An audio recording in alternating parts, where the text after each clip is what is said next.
मैं इन्हीं सज्जन जी की बात को आगे बढ़ा के आपसे एक सवाल पूछना चाहता हूं कि इस पेपर लीक मामले में जिस तरीके से आंदोलन हुआ, जनता युवाओं का आक्रोश बढ़ा, उसके बाद प्रधानमंत्री ने जो पहल की, लगातार 72 घंटे में 3 रील बना करके सीधे उन प्रदर्शनकारियों को संबोधित करना, और अब ये रिफॉर्म के लिए टास्क फोर्स बनाना, अब ये बिल लाना, बिल में संशोधन करना, आपको लगता है कि इस सिलसिला को आगे बढ़ते हुए इस सदन के में चर्चा के दौरान एक मैसेज देना चाहिए उन युवाओं को, ये बिल ला रहे हैं और बिल सिर्फ एक महज कानून नहीं रहेगा, बल्कि आप भरोसा करिए इसको हम सही तरीके से इम्प्लीमेंट करने के लिए हर संभव कोशिश भी करेंगे। वो मैसेज मिसिंग है कि नहीं जब बहस से? देखिए, सबसे पहले तो ये कि मैंने तब भी कहा था और बहुत गंभीरता से कहा था कि सरकार छात्रों से संवाद नहीं कर पा रही है, और अकाउंटेबिलिटी एक शब्द होता है। कोई धर्मेंद्र प्रधान पेपर लीक करा रहे हो ऐसा नहीं है, लेकिन धर्मेंद्र प्रधान को त्यागपत्र देना चाहिए। ये मैं पहले दिन से कह रहा था, जब बहुत से लोग इसको उस तरह से नहीं कह रहे। मुझे याद है आप मेरे शो में आए थे, उस वक्त भी आपने कहा था इसको स्पष्टता से। लेकिन इसमें 2 लेयर है, इसको समझना पड़ेगा, और मैं इसीलिए इसको बार बार कह रहा हूं कि सरकार को समझना पड़ेगा, उनको अपना कम्युनिकेशन की शैली बदलनी पड़ेगी। ये तिलचट्टा पार्टी की वजह से सब नहीं हो गया, इसको जरा समझ के अच्छे से समझिए। ये जो फॉरेन फोर्सेज के जरिए या कुछ बाहर से आए हुए लोग या विदेश यात्रा से लौटकर जब राहुल गांधी आते हैं तो जो बात करते हैं, वो सब इसमें नहीं महत्वपूर्ण है। महत्वपूर्ण ये है कि देश के हर हिस्से के बच्चे को लगा भैया पेपर लीक तो होता है, और सरकार कुछ भी करके इसको ठीक नहीं कर पा रही, तो उनका गुस्सा आया। और जब इस तरह की चीजें होती हैं तो अपने घर के बच्चों से बात करिए, आपको बहुत कुछ समझ में आ जाएगा जो दिखावे। लेकिन क्या सरकार गंभीर नहीं है?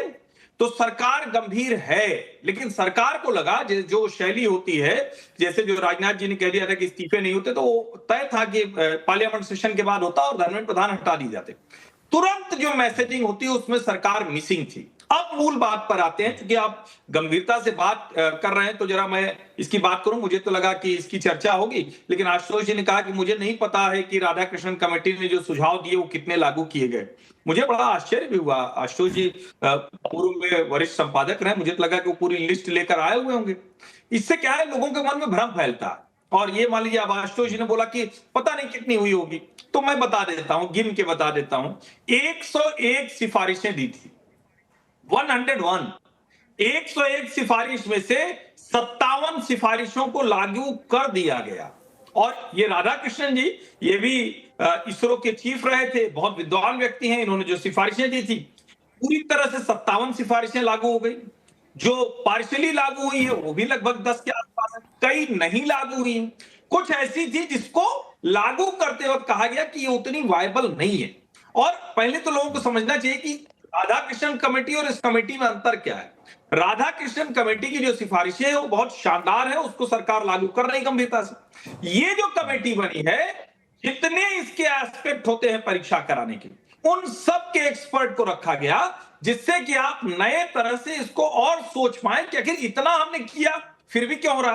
तो 101 में से 57 पूरी तरह से लागू हुई सिफारिशें।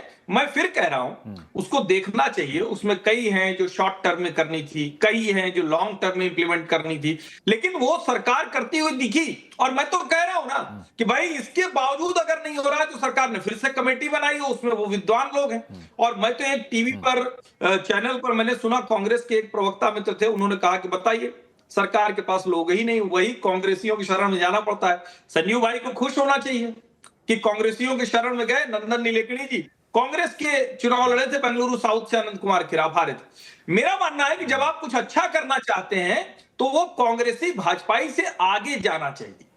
ये इसको समझिए।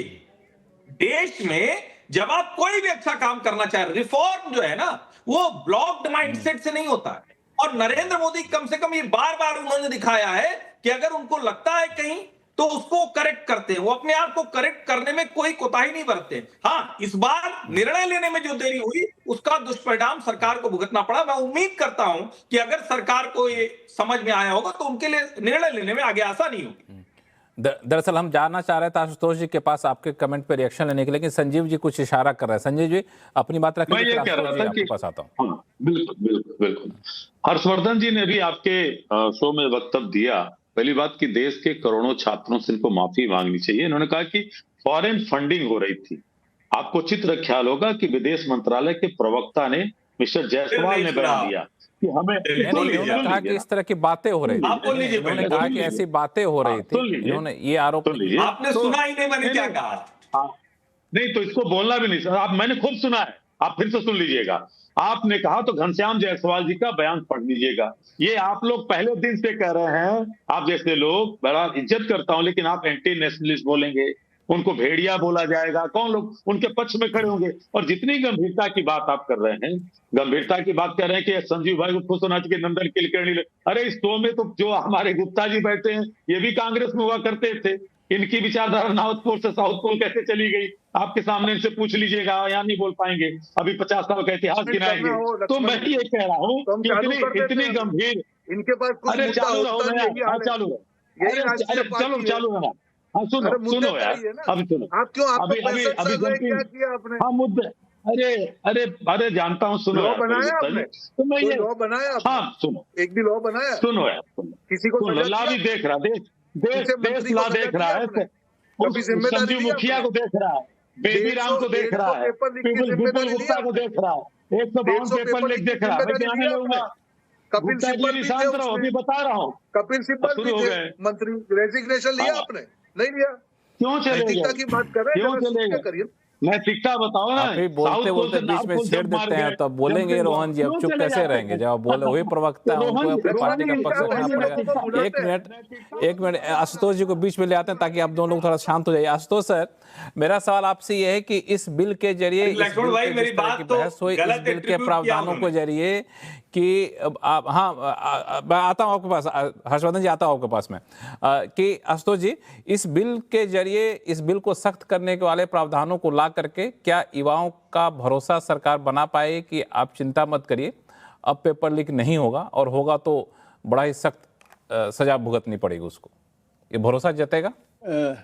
देखिए लक्ष्मण जी, मुझे तो लगा था कि आपके चैनल पे थोड़ी गंभीर बातचीत होगी, लेकिन गंभीर बातचीत हो नहीं रही है। दरअसल दुर्भाग्य की बात यह है, 2004 से 2014 कर रहे हैं आप, देखिए 2004 से 2014 के बीच में 24 पेपर लीक्स हुए हैं, और 2014 से 2026 के बीच में 89 पेपर लीक्स हुए हैं। जब से कमीशन की रिपोर्ट आई उसके बाद से 13 पेपर लीक्स हुए हैं। अब ये सवाल, मैंने कहा, मैं हर्षवर्धन जी का सम्मान करता हूं, मैं कौन सा सवाल खड़ा कर रहा हूं?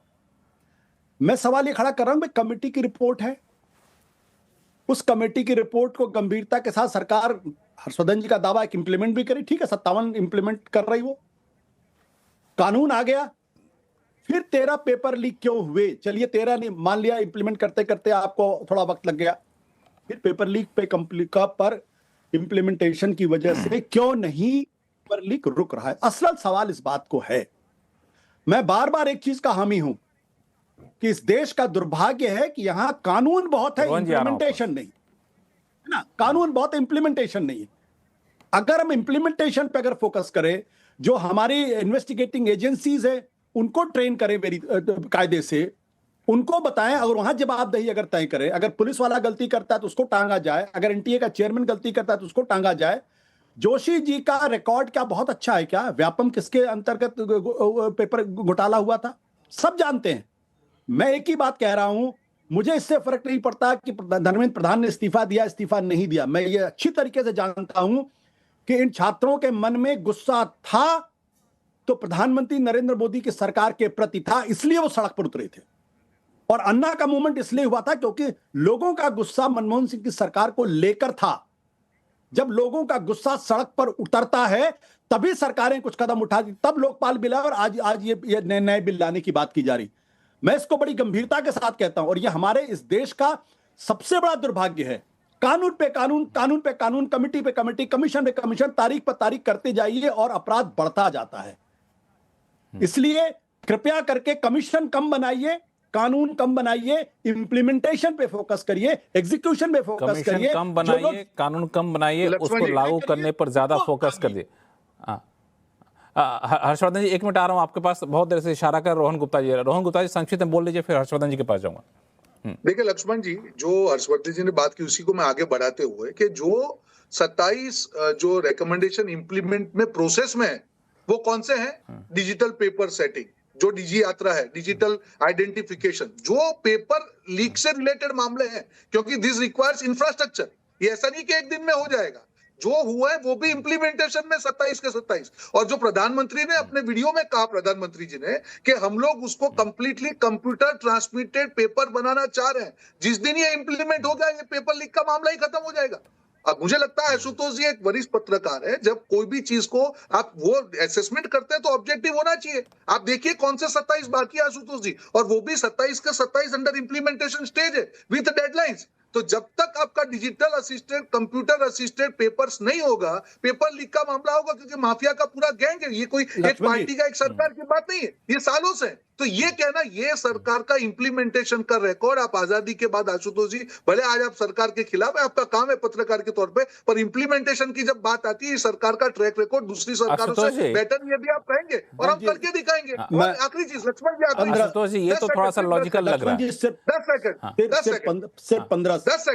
सेकंड। 2024 के बाद में 2 साल में, क्योंकि हम लोग टेक्नोलॉजी के समय में है, तो ऐसी 2 साल में काफी चीजें चेंज हुई। जैसे टेलीग्राम पे ऊपर पेपर का ट्रांसमिशन और बहुत चीजें आई है। और नंदन नीलेकणी से लेके जो लोग भी 6 लोग, जो 7 लोग रखे गए कमिटी में, उनका सबका ट्रैक रिकॉर्ड देखिए। एक लॉजिस्टिक्स के मास्टर, एक एजुकेशन के हैं, एक लॉ के फील्ड के, एक एजुकेशन के हैं। तो कुछ सोच के बनाया गया है कि और भी हम क्या क्या कर सकते हैं। यही तो सरकार की गंभीरता है। पहले लॉ बनाया, 2 साल में 101 में से 57 इंप्लीमेंटेशन किए, 27 अंडर प्रोसेस है। उस लॉ में और क्या इंप्रूवमेंट हो सकता है, और वो और लॉ में ज्यादा और उसको कैसे स्ट्रिक्ट करें जिससे छात्रों के भविष्य के साथ खिलवाड़ ना हो। यही तो ओवरऑल एक्टिविटी। आशुतोष जी, ये तो थोड़ा सा लॉजिकल लग रहा है कि भाई रिकमेंडेशन आए, कुछ लागू कर दिए जो लो हैंगिंग फ्रूट टाइप से होते हैं, कुछ प्रोसेस में है, इंफ्रास्ट्रक्चर नहीं था इसलिए हमें वक्त लगा।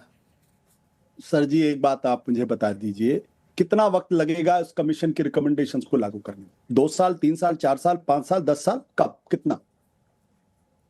मैं जो कहना चाह रहा हूं, 2 साल बता रहा हूं ये मैं आंकड़े के साथ बोल रहा हूं आशुतोष जी। आप जानते हैं कि मैं आंकड़ों के साथ, digital infrastructure will be completed in next 2 years, computer assisted new question papers in all exams in next 2 years, DigiYatra के तहत जो डिजिटल आइडेंटिफिकेशन है that is within next 2 years। तो हर चीज, और जो असेसमेंट सेंटर्स है, remote assessment centres which are again digitally monitored remote assessment centre, ये भी विद इन नेक्स्ट 2 years। मैं वही बोल रहा हूं, टाइमलाइन मिल गया आपको, टाइमलाइन लक्ष्मण जी, सर लक्ष्मण जी 10 सेकंड। हमने, हमारे यहाँ एक सिद्धांत आया है फास्ट ट्रैक कोर्ट बनाने की। आपको मालूम है फास्ट ट्रैक कोर्ट का रिकॉर्ड क्या है?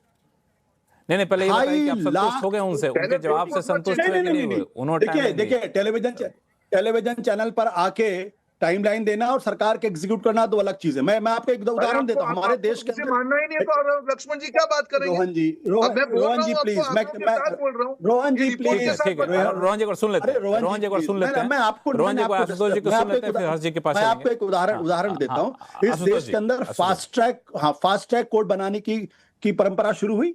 अच्छा कॉन्सेप्ट था कि विद इन 6 months या विद इन 3 months वो अदालत अपना फैसला दे देगी और उसके हिसाब से इन्वेस्टिगेशन होगा।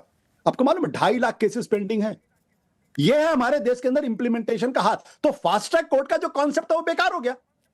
अगर आप कमीशन की रिपोर्ट को अगर 1 साल के अंदर अगर आप उसको नहीं इंप्लीमेंट कर सकते, आज के टेक्नोलॉजिकल के जमाने में जहां everything is available on the clicks, आपको जो एन्क्रिप्टेड क्वेश्चंस बनाने इसमें कितनी दिक्कत लगती है, कितना प्रॉब्लम है? आपको 2 साल चाहिए। हर्षवर्धन ये जो लॉजिक आपके पास रोहन जी आ रहा हूं। हर्षवर्धन जी, ये लॉजिक आशुतोष जी का कई लोग दे रहे हैं कि फास्ट ट्रैक कोर्ट की बात तो कर दिए, उसको कानूनी जामा भी पहना रहे हैं आप, लेकिन फास्ट ट्रैक कोर्ट का हालत क्या है देख लीजिए आप, कैसे भरोसा करें? देखिए लक्ष्मण भाई, मैं कतई ये नहीं मान सकता कि आशुतोष जी को ये जानकारी नहीं होगी। आशुतोष जी को ये जानकारी बहुत अच्छे से है कि इस देश में फास्ट ट्रैक कोर्ट जैसे ही एमपी एमएलए कोर्ट बनी और पिछले 10 वर्षों में स्वतंत्रता के बाद सबसे तेजी से नेताओं के खिलाफ मामले सेटल हुए। और अभी भी जो फास्ट ट्रैक कोर्ट्स हैं, इसको जरा समझना चाहिए। जब हम कहते हैं इतने केसेज बचे हुए हैं, तो हम इसकी गणना करना भूल जाते हैं कि कितने केसेस आए और कितने केसेस में निर्णय हुए। उदाहरण के तौर 2023 में 81,471 मामले आए और 76,319 मामलों में निर्णय हो गए। होता क्या है ना, हम क्योंकि इसमें कहीं कोई संदेह, बहुत बड़ा देश है, बहुत सी समस्याएं हैं, बहुत कुछ है, तो आपको हमेशा वो आधा खाली या चौथाई खाली वाला गिलास दिखा के चाहें तो आप एक निराशा का भाव पैदा कर सकते हैं। ये बड़ा आसान होता है। अच्छा, सबसे आसान है जैसे फिल्मी डायलॉग होता है, तारीख पे तारीख, तारीख पे तारीख। अच्छा लगता है, सिनेमा हॉल में लोग ताली बजाते हैं, लेकिन सवाल तो ये है कि आपको क्या पता है सुप्रीम कोर्ट में सर्वाधिक न्यायाधीश की अभी इसी समय है, सबसे ज्यादा। इससे पहले हमेशा वैकेंट रहते थे, उतने न्यायाधीश सर्वोच्च न्यायालय में रहते ही नहीं थे। ये छोटी छोटी चीजें हैं। इस पर जब आप बात करेंगे तो ये सामान्य बात होगी। सामने वाला भाषण के अंदाज में बोलेगा तो लगेगा कि अरे यार कितनी बड़ी बात बोल रहे हैं, कितनी बढ़िया बात बोल रहे हैं, हर्षवर्धन जी, लोगों के जनता के हक की बात बोल रहे हैं। लेकिन अब एक जरूरी बात, जब हम लोग राधा कृष्णन कमेटी की सिफारिशों की बात कर रहे हैं तो वो गंभीर चर्चा नहीं है। बड़ा विचित्र है, बड़ा दुख हुआ मुझे सुन के कि गंभीर चर्चा नहीं। राधा कृष्णन कमेटी की सिफारिशों पर अब आप नहीं पढ़ के आए, आप नहीं देख के आए कितनी लागू हुई सर, तो अब इसमें क्या करें, लेकिन वो गंभीर तो थी ना। फिर संजीव भाई ने गलत एट्रीब्यूट किया। मैंने तो उनको बताया कि जब इस तरह की चर्चा होती है तो ये अच्छी बात नहीं है। अब एक लड़का अचानक बोस्टन से आया, और आप लोगों को तो सोचना चाहिए। देखिए आशुतोष जी तो पत्रकार है, ये तो मान लीजिए ठीक है, इनका अपना भाई संपादक रहे, सब कुछ इनका अपना रहा है, राजनीतिक करियर रहा है, दूसरी तरह से देखें। लेकिन आप तो विपक्ष हैं भाई, आप सोचिए ना जरा कि कुछ लड़के जिनका न कोई आधार है, ना आपके जैसा कैडर है, न कुछ है, वो अचानक खड़े हो तो उनके साथ लोग खड़े, विपक्ष के साथ लोग नहीं खड़े। साथ कुछ गड़बड़ हो रही क्या? ये विपक्ष को सोचना चाहिए। सरकार के ऊपर तो सवाल ही है भाई, उनके खिलाफ आंदोलन हुआ, इतने लोग सड़क पर उतर है, तो क्या ये सरकार तो दबाव में है ही है। सरकार के खिलाफ तो जनता खड़ी है भाई, तभी। लेकिन विपक्ष को सोचना चाहिए, जनता खड़ी है, और शायद ये इसी दबाव के आगे सरकार इस तरह के कदम भी ले रही है। लेकिन एक दो मुद्दे हैं जिस पे मैं अभी चर्चा करूं आगे चलकर। छोटे से ब्रेक का वक्त हो गया, ब्रेक के बाद लौटते हैं तो जो सारे मुद्दे आपने उठाए उस पर आगे बाकी मेहमानों से मैं पूछूंगा सवाल। छोटे से ब्रेक के बाद लौटते हैं, कहीं जाइएगा।